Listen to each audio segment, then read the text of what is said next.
Got invited to the Christmas party by mistake. Who knew? L'origine de Die Hard remonte à 1966, lorsque l'auteur Roderick Thorpe écrit un roman qui s'intitule The Detective, qui est porté 2 ans plus tard au grand écran. You did it, Felix. You killed him. You crushed his skull, didn't you? I killed him. En 1979, Roderick Thorpe décide d'écrire une suite à son roman qu'il intitule Nothing Lasts Forever.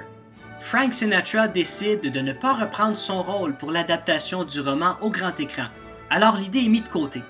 Et plusieurs années plus tard, le réalisateur John McTiernan décide de reprendre l'idée pour en faire la suite du film Commando.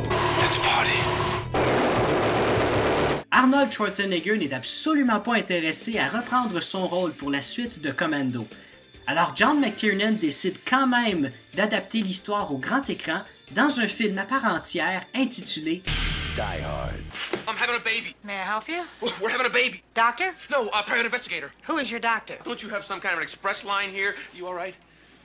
Pour le rôle principal, on décide d'aller chercher Bruce Willis, qui à l'époque était une vedette de la télé. Yippee-ki-yay, mother...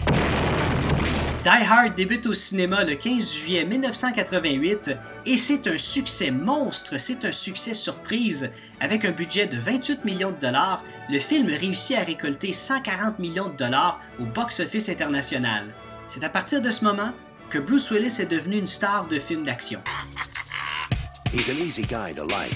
Une nouvelle tendance est apparue au cinéma dans les films d'action par la suite. Entre 1990 et le début des années 2000, beaucoup de films d'action ont à peu près la même base. Des méchants terroristes qui kidnappent des gens pour peu importe quelle cause.